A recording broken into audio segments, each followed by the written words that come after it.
viewers and students, today we are going to analyze paper 024860 of our series। हमारे प्रश्न पत्रों की श्रृंखला में आज हम करने जा रहे हैं प्रश्न पत्र संख्या 60 का विश्लेषण।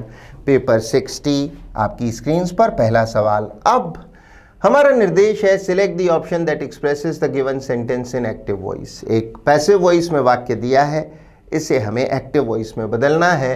She is given proper guidance by her boss. सबसे पहले टेंस पहचानिए। She is given simple present tense का पैसिव वॉइस में वाक्य है। जब हम इसे एक्टिव वॉइस में बदलेंगे तो नए सब्जेक्ट के साथ वर्ब की फर्स्ट फॉर्म होगी और सब्जेक्ट सिंगुलर होगा, तो फिर वर्ब के साथ एस का इन्फ्लेक्शन होगा, जोड़ा जाएगा।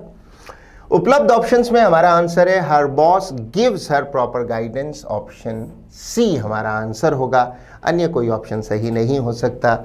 Option A give past tense में है, option 4 her boss will give future में है, बिल्कुल नहीं। उत्तर होगा C her boss gives her proper guidance. आगे बढ़ते हुए अगला सवाल, सवाल संख्या 77 आपकी स्क्रीन पर। अब हमें पहचानना है इनकरेक्टली स्पेल्ड वर्ड। वो शब्द जिसकी स्पेलिंग गलत हो वही हमारा जवाब होगा। हमारा आंसर है ऑप्शन ए पहला। डिसिप्लिनरी की स्पेलिंग में यहाँ एस होना चाहिए। डिसिप्लिनरी का अर्थ है अनुशासनात्मक अथवा अनुशासन से संबंधित। डिसिप्लिनरी अनुशासनात्मक या अनुशासन से संबंधी। अन्य ऑप्शंस देखें। प्रिलिमिनरी का अर्थ है प्रारंभिक। शब्द इंटेरोगेशन का अर्थ है पूछताछ, और मैजिस्ट्रेट का अर्थ है मैजिस्ट्रेट अथवा दंडाधिकारी। हमारा उत्तर होगा पहला डिसिप्लिनरी, अनुशासनात्मक। आगे बढ़ते हुए सवाल संख्या 78 आपकी स्क्रीन पर। अब हमारा निर्देश है select the most appropriate option that can substitute the underline segment. जो रेखांकित खंड को सब्सटीट्यूट कर सके वही आपका जवाब होगा। हमारे पास कंडीशनल टाइप 2 या टाइप 2 कंडीशनल वाक्य का एक उदाहरण है। If I was you I would not take the entrance exam. अगर आपकी जगह मैं हूं तो मैं वो प्रतियोगी परीक्षा कभी न दूं। टेकिंग एन एग्जामिनेशन का अर्थ है परीक्षा देना, परीक्षा में भाग लेना। कंडीशनल टाइप 2 या टाइप 2 कंडीशनल वाक्य वे होते हैं जिनकी रचना भूतकाल में होती है। ये काल्पनिक भूतकाल के वाक्य कहलाते हैं। सिर्फ रचना भूतकाल की है, वाक्य का अनुवाद नहीं। If I was you I would not take the entrance exam. Conditional type 2 वाक्यों में जो मुख्य खंड होता है उसकी रचना होती है वुड के साथ वर्ब की फर्स्ट फॉर्म लगाना। वुड के स्थान पर मॉडल्स कोड या माइट का प्रयोग भी संभव है। जहां तक कंडीशनल क्लॉज या शर्त वाले खंड की बात है, वहां आता है सिंपल पास्ट टेंस और आवश्यकता पड़ने पर बी की सेकंड फॉर्म। आप जानते हैं सिंपल पास्ट में सेकंड फॉर्म चाहिए। बी की सेकंड फॉर्म टाइप 2 कंडीशनल वाक्यों में वर ही ली जाती है, चाहे सब्जेक्ट कोई भी हो, सिंगुलर या प्लूरल। आमतौर पे आई के साथ हेल्पिंग वर्ब वॉज होती है। I was coming, I was doing something. किंतु कंडीशनल टाइप 2 वाक्यों में बी की सेकंड फॉर्म वर चुनी जाएगी, चाहे सब्जेक्ट आई ही क्यों ना हो। टाइप 2 वाक्यों के साथ सब्जेक्टिव मूड में ऐसा होता है। मत कहिए if I was the prime minister, कहिए if I were the prime minister. मत कहिए इफ आई वॉज यू, कहिए इफ आई वर यू। हमारा आंसर होगा इफ आई वॉज नहीं, इफ आई वर यू। अगर आपके स्थान पर मैं हूं तो मैं ये प्रतियोगी परीक्षा कभी न दूं। आंसर होगा डी, वॉज नहीं वर। आगे बढ़ते हुए सवाल संख्या 79 आपकी स्क्रीन पर। अब हमें विलोम शब्द बताना है प्रश्न शब्द क्राफ्टी का। क्राफ्टी का अर्थ है धूर्त या कनिंग। हमारा आंसर होगा नाइव। नाइव का अर्थ है भोला भाला, जिसे आसानी से बातों में लिया जा सके, जो सादगी से किसी की बात आसानी से मान जाए, भोला भाला सीधा साधा। अन्य ऑप्शंस अवश्य देखें। सीवियर गंभीर है। गिड्डी का अर्थ है चकराता हुआ, जब आपका सर चकरा रहा हो, आपको चक्कर सा आ रहा हो, you are feeling Giddi. Deep का अर्थ गहरा है। आंसर हमारा डी होगा नाइव। आते हुए सवाल संख्या 80 आपकी स्क्रीन पर। अब हमें फिर से बताना है एंटोनिम। प्रश्न शब्द है फीजिबिलिटी। फीजिबल का अर्थ है व्यवहारिक या प्रैक्टिकल, तो फीजिबिलिटी हुई प्रैक्टिकेबिलिटी या व्यवहार्यता। हमारा आंसर होगा वायबिलिटी। वायबिलिटी का अर्थ भी वही है, व्यवहार्यता या प्रैक्टिकेबिलिटी। अन्य ऑप्शंस अवश्य देखा करें। क्रेडिबिलिटी विश्वसनीयता है। एक्सटेम्परी, ऑप्शन 2 का उच्चारण नोट करें। शब्द का ब्रिटिश उच्चारण है एक्सटेम्परी, ना कि एक्सटेम्पोर। एक्सटेम्परी का अर्थ है बिना पूर्व तैयारी के या विदाउट रिहर्सल्स, हिंदी में कहते हैं आशु या बिना पूर्व तैयारी के, बिना रिहर्सल्स के। और लायबिलिटी का अर्थ आप जानते हैं दायित्व। हमारा आंसर डी रहेगा। आगे बढ़ते हुए सवाल संख्या 81, हमें रीअरेंज करना है इन 4 खंडों को, जैसे दिया है वैसे पढ़ें फिर हल करें। Crane was the 14th child of a Methodist minister. Methodist Christian धर्म की एक प्रशाखा है, उनका एक मत है। यहां शब्द मिनिस्टर का अर्थ मंत्री से नहीं है, पादरी से है, पुजारी से है। क्रेन 14वीं संतान थे एक मैथडिस्ट मिनिस्टर या मैथडिस्ट पादरी अथवा पुजारी की, बॉर्न इन न्यूयॉर्क। न्यूयॉर्क एक शहर है अमेरिकन स्टेट न्यू जर्सी में। न्यूयॉर्क को आप न्यूयॉर्क से कंफ्यूज ना करें, न्यूयॉर्क अलग है, न्यूयॉर्क अलग है। ये शहर अमेरिकन राज्य न्यू जर्सी में स्थित है। Who had signed the Declaration of Independence, independence है आज़ादी, who named him after an ancestor, ancestor का अर्थ है पूर्वज। बात हो रही है अमेरिकी poet and novelist Steven crane की। स्टीवन क्रेन के पिता एक मैथडिस्ट पुजारी थे। पढ़ने पर हमें मिलते हैं 2 सीक्वेंसेस QP और SR। ये 2 लिंक जो हैं ये बहुत आसान है और स्पष्ट है। पहले उसका वर्णन है। Born in New York New Jersey, New York New Jersey में जन्मे P Crane, Stephen Crane was the 14th child of a Methodist minister. वो उनके 14वीं संतान थे। हु नेम्ड हिम, उनके पिता ने, मैथडिस्ट मिनिस्टर उनके पिता थे, एक पादरी थे। हु नेम्ड हिम, जिन्होंने उनका नाम रखा एक पूर्वज के नाम पर, एक पूर्वज के नाम पर उनका नाम रखा। और अंत में आर होगा। Who had signed the declaration of independence, America की आज़ादी की डिक्लेरेशन को उन्होंने साइन किया था। आप जानते होंगे अमेरिका की आज़ादी हुई थी 1776 4 जुलाई को। तो फिर से एक बार पढ़ें। Born in New York New Jersey, Crane was the 14th child of a Methodist minister. और उनके पिता who named him after an ancestor, एक पूर्वज के नाम पर उनका नाम रखा। और उस पूर्वज ने had signed the declaration of independence, American आज़ादी की घोषणा पर अपने दस्तखत किए थे। सही क्रम होगा ऑप्शन बी, यही आपका आंसर है। आगे बढ़ते हुए अगला सवाल, सवाल संख्या 82 आपकी स्क्रीन पर। हमें अंडरलाइंड वर्ड का सिनोनिम बताना है। The children did not like the abominable table manners of their old aunt. Table manners का अर्थ है टेबल का शिष्टाचार, खाना खाते समय जो टेबल पर, मेज पर शिष्टाचार होना चाहिए। बच्चों को अपनी बूढ़ी आंट का जो टेबल मैनर्स थे वो बिल्कुल नहीं पसंद थे। शब्द अबॉमिनेबल का अर्थ है बहुत घिनौना, खराब। और डिसगस्टिंग, डिसगस्टिंग या बहुत खराब, आंसर होगा ऑब्नॉक्शियस। ऑब्नॉक्शियस का अर्थ है टेरिबल या डिसगस्टिंग या घिनौना। अन्य ऑप्शंस अवश्य देखें। डिलेक्टेबल का अर्थ है स्वादिष्ट या डिलिशियस। इनफ्लेक्सिबल का अर्थ है लोचहीन या अड़ियल। और स्ट्रिंजेंट का अर्थ है सख्त या स्ट्रिक्ट। अनुशासन आदि में आप स्ट्रिक्ट हैं तो आप स्ट्रिंजेंट हैं। हमारा आंसर होगा ए। आगे बढ़ते हुए अगला सवाल, सवाल संख्या 83 आपकी स्क्रीन पर। हमें मिली है एक रेखांकित इडियम, हमें इसका मीनिंग बताना है। Her visits to her family are very rare because she lives out of the country. Very rare का अर्थ है बहुत कम होती है, दुर्लभ है, बहुत ही बड़े बड़े अंतराल के बाद वो आ पाती है, बहुत कम आती है। हमारा आंसर होगा few and far between. Few and far between का अर्थ होता है बहुत कम या फिर रेयर। उत्तर होगा फ्यू एंड फार बिटवीन। अन्य इडियोमैटिक एक्सप्रेशंस अवश्य देखें। एग ऑन का अर्थ है किसी को पुश या प्रेरित करना कि वो काम करे, और अक्सर ऐसा काम करे जो उचित नहीं है। किसी को अनुचित या उसके लिए जो अनुपयुक्त काम है उसको करने के लिए प्रेरित करना, उकसाना। ऑल इन ऑल का अर्थ है कुल मिलाकर, कुल मिलाकर वस्तु स्थिति ठीक है। All in all it's satisfactory.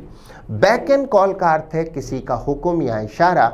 अगर आप किसी के बैक एंड कॉल पर हैं तो फिर आप उसके इशारे पर चलते हैं, उसके बहुत आज्ञाकारी हैं। किसी के इशारे या आज्ञा पर काम करने को कहते हैं to be on somebody's back and call. हमारा उत्तर फ्यू एंड फार बिटवीन होगा। आगे बढ़ते हुए अगला सवाल, सवाल संख्या 84 आपकी स्क्रीन्स पर। निर्देश है select the most appropriate option that can substitute the underline segment.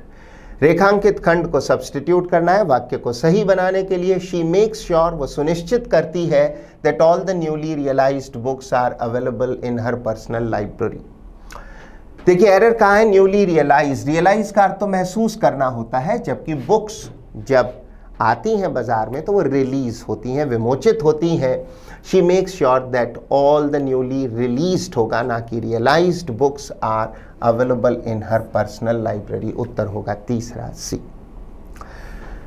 आगे बढ़ते हैं, अगला सवाल संख्या 85 आपकी स्क्रीन पर। वन वर्ड सब्स्टिट्यूशन का प्रश्न है, पढ़ते हैं, a person who believes that all the events are predetermined. Predetermined का अर्थ है पहले से ही तय, सभी घटनाएं पहले से ही तय हैं, या फिर they are subject to fate. Fate का अर्थ है मुकद्दर या किस्मत, सब चीज़ें भाग्य से होती हैं, पहले से निर्धारित होती हैं। आंसर होगा फेटलिस्ट या भाग्यवादी। अन्य ऑप्शंस देखते हैं। क्रेड्यूलस का अर्थ है भोला भाला या आसानी से भरोसा कर ले, जो क्रेड्यूलस होगा। इसके लिए एक और शब्द हो सकता है गलिबल। कुछ देर पहले इसी प्रश्न पत्र में हमने शब्द पढ़ा था नाइव, वो भी इसका पर्यायवाची है। एरिस्टोक्रेट का अर्थ है अभिजात वर्ग से या शाही या राजसी परिवार से जिसका ताल्लुक हो। तो जो कुलीन अभिजात परिवार से हो कोई व्यक्ति, या राज परिवार से संबंधित परिवार से हो, उसे कहते हैं एरिस्टोक्रेट। इनक्रेडिबल का अर्थ है अविश्वसनीय। हमारा उत्तर यद्यपि बी ही रहेगा। आगे बढ़ते हुए सवाल संख्या 86 आपकी स्क्रीन पर। अब हमें रीअरेंज करना है इन वाक्यों को ताकि वो लॉजिकली सही जुड़े। जैसे दिया है पहले वैसे पढ़ते हैं। The museum exhibit showcased an impressive collection of ancient artefacts.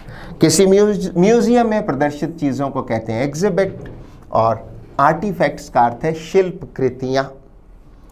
Visitors from around the world came to marvel. Marvel का अर्थ है आश्चर्य करना। एट द इंट्रिकट, इंट्रिकट का अर्थ है जटिल पेचीदा कार्विंग से नक्काशी, तो जटिल नक्काशी का अर्थ है बारीक नक्काशी। एंड डेलिकेट पॉटरी, डेलिकेट नाजुक है। पॉटरी का अर्थ है मिट्टी के बर्तन, मिट्टी के पात्र। Each piece telling a story of the people who had created it. हर पीस कहानी बताता था उन लोगों की जिन्होंने इन्हें बनाया होगा। The museum's director was proud of the exhibit. Museum का डायरेक्टर बहुत गौरवान्वित महसूस करता था उन कृतियों पर, उन सामानों पर। And the efforts his team had made to curate it. किसी म्यूजियम की सार संभाल करना, व्यवस्थापन करना, देखभाल करना, उसे क्यूरेट करना कहलाता है। The director was shocked and vowed. Shocked है वो अचंभित रह गया, सदमे में आ गया। एंड वाउड का अर्थ है उसने कसम ली, शपथ ली या फिर पक्का वादा किया। To investigate the matter thoroughly. Thoroughly का अर्थ है अच्छी तरह से। However, one day a visitor claimed, एक दिन किसी विजिटर ने दावा किया, टू recognize a piece, उसने एक कृति को पहचाना, that had been stolen from his family's home, उसके परिवार के घर से चोरी हो गया था many years ago। हम समझ गए हैं किसी म्यूजियम की बात है, वहाँ पे जो प्रदर्शन में साजो सामान है, एग्जिबिट है, उसके बारे में है और उसके व्यवस्थापन के बारे में, और एक व्यक्ति का आरोप है कि एक कृति उसके घर से चुराई गई। यहाँ सबसे आसान लिंक हो सकते हैं ए बी सी। सबसे पहले ए बी सी को पढ़ते हैं क्योंकि ये क्रमवार तरीके से पूरी तरह से सही है। The museum exhibit showcased an impressive collection of ancient artefacts. पुरानी शिल्प कृतियों का बेहतरीन कलेक्शन था वो एग्जिबिट। एग्जिबिट है वो वस्तुएं जो म्यूजियम में दिखाई गई हो। Visitors from around the world came to marvel at the intricate carvings. उन बारीक नक्काशियों पर आश्चर्य करने के लिए विजिटर्स दुनिया भर से आते थे। और डेलिकेट पॉटरी पर each piece telling a story of the people who had created it. The museum's director was proud of the exhibit and the efforts his team had made to curate it. Director को बड़ा अभिमान था, गर्व था, गौरव था उस exhibit पर, उन साजो सामान पर, और अपनी टीम की मेहनत पर, उस देखभाल में जो गई मेहनत और जो मेहनत लगी, जो मेहनत के कारण देखभाल हो पाई, उस पर उन्हें बहुत गर्व था। अब आगे बढ़ते हैं। एबीसी के उपरांत दो खंड हैं। एक है डायरेक्टर के शौक होने के बाद में ये कसम लेना या पक्का वादा करना कि वो जांच करेंगे, और एक है आरोप। लॉजिकली पहले आरोप लगना चाहिए, सी के बाद ई होना चाहिए। एक विजिटर ने कहा और एक कृति को पहचानते हुए कहा कि ये पीस तो उसके परिवार से चुराया गया है। आरोप जब किसी ने लगाया, इसी से डायरेक्टर को या निदेशक को बड़ा आश्चर्य या सदमा हुआ होगा और फिर उसने कहा होगा कि मैं पक्का इसकी जांच करवाऊंगा। He vowed to have the matter investigated thoroughly. हमारा उत्तर होगा A, B, C, E, D.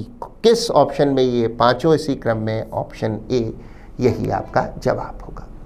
आगे बढ़ते हुए सवाल संख्या 87 आपकी स्क्रीन पर। अब हमें सिनोनिम बताना है प्रश्न शब्द फेवरेबल का। फेवरेबल का अर्थ है अनुकूल या उपयुक्त। आंसर होगा कंड्यूसिव।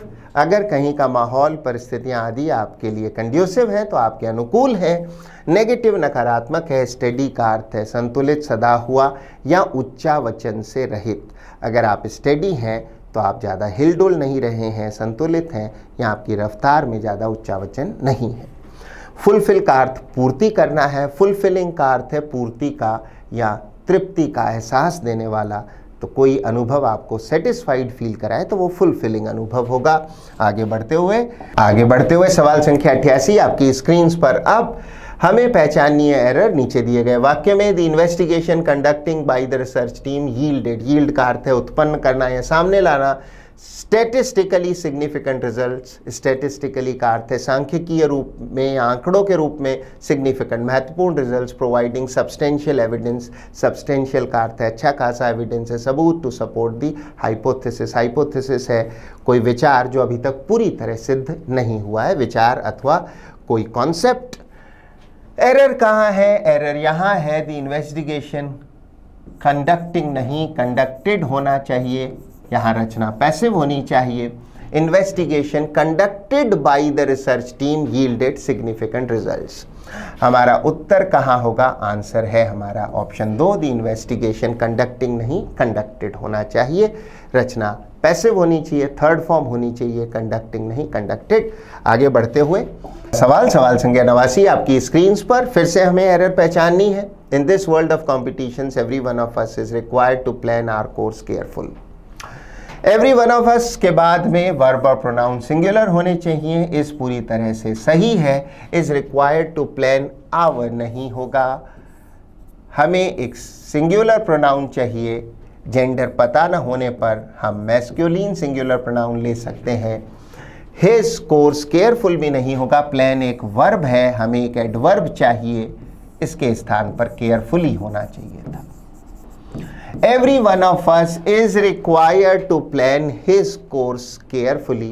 His की जगह हम वैकल्पिक तौर पर his और her भी ले सकते हैं।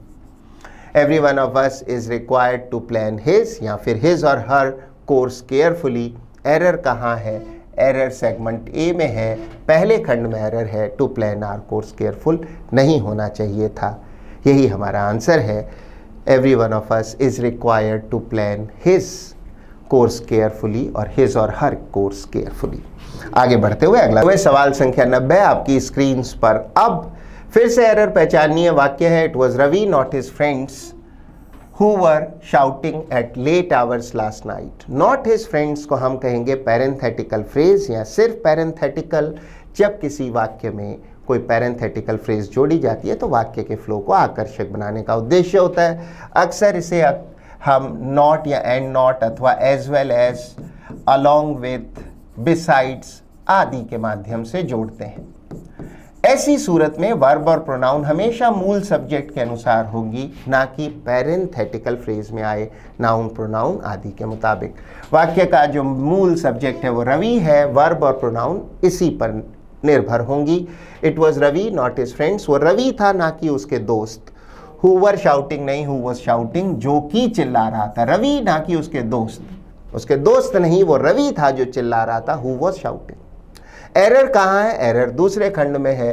हु वॉज शाउटिंग के स्थान पर हु वर शाउटिंग कर दिया गया है। उत्तर होगा दूसरा बी। आगे बढ़ते हुए सवाल संख्या 91 आपकी स्क्रीन पर। अब निर्देश है हमारे पास एक डायरेक्ट स्पीच का वाक्य, उसे इनडायरेक्ट स्पीच में बदलना होगा। Mother said to my sister, quote, apologize to him right now, unquote. Apologize का अर्थ है माफ़ी मांगना। माता ने कहा मेरी बहन से, इस व्यक्ति से तुरंत माफ़ी मांगो। अपोलोजाइज करो। अपोलोजाइज का अर्थ है माफ़ी मांगना। ये एक इम्परेटिव वाक्य है, माता ने उसे निर्देश दिया है मेरी बहन को। माई आंसर होगा mother asked my sister. Mother asked my sister सिर्फ एक ही ऑप्शन में है, किसी को कोई आदेश या निर्देश देने के लिए आस्क का प्रयोग करते हैं। Mother asked my sister to apologise to him right now बदलेगा राइट देन में, जो भी है हमारा आंसर होगा पहला। अन्य कोई ऑप्शन बिल्कुल भी इसके करीब नहीं पहुंचता, बाकी सारे ऑप्शंस गलत हैं। हमारा आंसर ए ही रहेगा। आगे बढ़ते हुए सवाल संख्या 92 हमारी स्क्रीन पर अब फिल इन द ब्लैंक का प्रश्न है। पढ़ते हैं से द इंक्रीजिंग कंसर्न्स। कंसर्न्स का अर्थ है चिंताएं, बढ़ती हुई चिंताएं अबाउट क्लाइमेट चेंज, जलवायु परिवर्तन को लेकर बढ़ती चिंताएं। Point two the need for, point है इशारा करना, किस आवश्यकता की ओर इशारा करती हैं। फॉर इन्हांस्ड एफर्ट्स, ज़्यादा प्रयास होने चाहिए और अधिक प्रयास होने चाहिए। Towards dash sustained growth, sustained का अर्थ है जो बना रहे, लगातार टूटे नहीं। ग्रोथ का अर्थ है विकास, वृद्धि या तरक्की। आंसर होगा towards achieving sustained growth. Towards एक प्रेपोजिशन है जिसके साथ हमें जेरेंड चाहिए। वर्ब की वो आईएनजी फॉर्म जो नाउन की भूमिका में हो जेरेंड कहलाती है। टूवर्ड्स अचीविंग, प्राप्त करने के लिए सस्टेन्ड ग्रोथ। अन्य ऑप्शंस देखें। अचीवमेंट का अर्थ है उपलब्धि अथवा वो वस्तु जो उपलब्धि में प्राप्त हुई है। अचीव है किसी चीज़ को पाना, अर्जित करना। अचीव्ड उसी की सेकंड फॉर्म है हासिल करना। अचीव की फर्स्ट फॉर्म, अचीव्ड उसकी सेकंड फॉर्म होगी।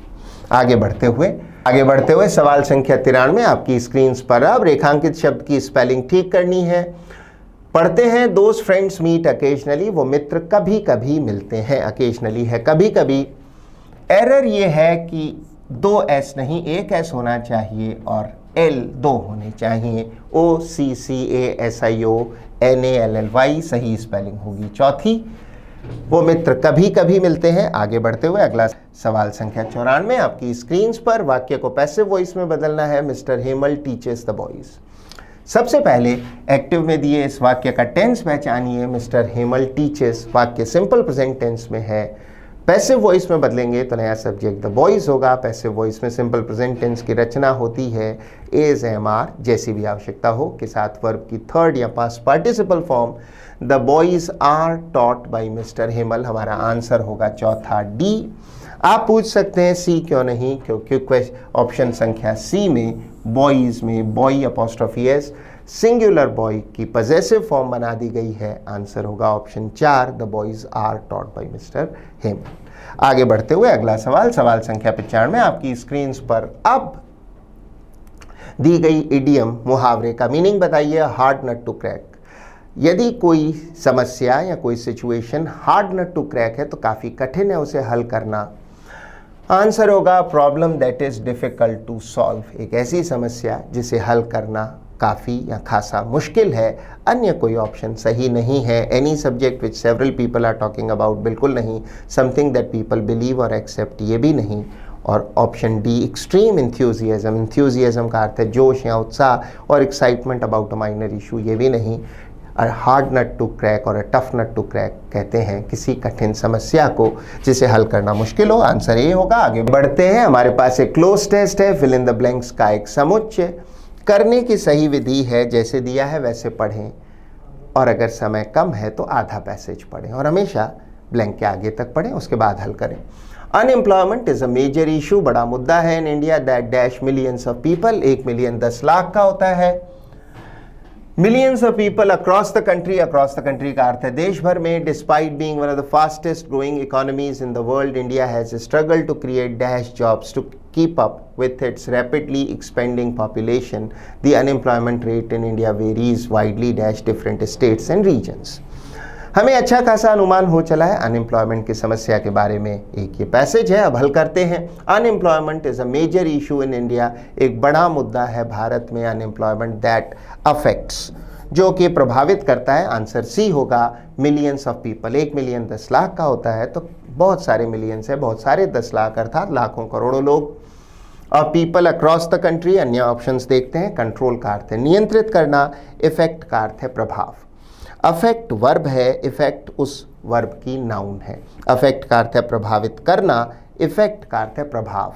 आंसर हमारा ऑप्शन सही होगा अफेक्ट्स। इफेक्ट्स नहीं, कॉम्प्रोमाइज का अर्थ है समझौता। That affects millions of people across the country, देश भर में लाखों करोड़ों लोग इससे प्रभावित होते हैं। Despite being one of the fastest growing economies in the world, India has struggle to create enough jobs to keep up with its rapidly expanding population। rapidly का अर्थ है तेजी से बढ़ती हुई, expanding का अर्थ है बढ़ती हुई, rapidly तेजी से, expanding बढ़ती हुई। दुनिया की सबसे तेज अर्थव्यवस्थाओं में होने के बावजूद भारत हमेशा स्ट्रगल करता रहा है पर्याप्त जॉब्स क्रिएट करने के लिए, ताकि अपनी बढ़ती हुई आबादी के मुताबिक हो सकें वो। अन्य ऑप्शंस देखें। लिटिल का अर्थ है अति अल्प या ना के बराबर, फ्यू है बहुत थोड़े या ना के बराबर, मैनी आप जानते हैं, हमारा आंसर होगा enough jobs to keep up with its rapidly expanding population, तेजी से बढ़ती हुई आबादी। The unemployment rate in India varies, बदलती है widely dash different states and regions, across the country, जैसे ऊपर लिखा है देश भर में, ठीक वैसे ही across different states and regions unemployment की जो रेट है भारत में वो काफ़ी बदलती रहती है राज्यों और अन्य क्षेत्रों में। देखते हैं तो कहीं कम कहीं ज़्यादा। अन्य ऑप्शंस देखें। फ्रॉम आप जानते हैं, बिटवीन आप जानते हैं, अमंगस्ट का अर्थ है के बीच या में से एक, हमारा आंसर अक्रॉस होगा। आगे बढ़ते हुए, across different states and regions, young people in particular face significant challenges। significant है काफ़ी बड़े महत्वपूर्ण चुनौतियां in finding employment। many are highly educated but lack the skills है कौशल, हुनर and experience needed to dash in a highly competitive job market। competitive है स्पर्धी, needed to compete, ताकि वो स्पर्धा कर सकें इन हाईली कंपेटिटिव जॉब मार्केट, एक बहुत प्रतिस्पर्धी बाजार में। अन्य ऑप्शंस देखें। एक्सपेल है निष्कासित करना, एग्जैजरेट का अर्थ है बढ़ा चढ़ा कर कहना या अतिरंजना करना, और एक्सपेंड का अर्थ है फैलाना, हमारा आंसर होगा कॉम्पीट। आगे बढ़ते हुए, needed to compete in a highly competitive job market, there are many factors contributing to the high levels of unemployment in India। बहुत सारे फैक्टर्स हैं जो अपना योगदान देते हैं अनएम्प्लॉयमेंट में। some of these include a lack of investment in infrastructure। infrastructure का अर्थ है आधारभूत ढांचा। एक कारण है संस्थागत या आधारभूत ढांचे में निवेश की कमी है। a mismatch between the skills of workers and the needs of employers। एक मिसमैच है, असमानता है, विसंगति है वर्कर्स की स्किल्स या कौशल में और नियोक्ताओं की जो आवश्यकताएं हैं, इनमें मिसमैच है, दोनों एक दूसरे के मुताबिक नहीं है।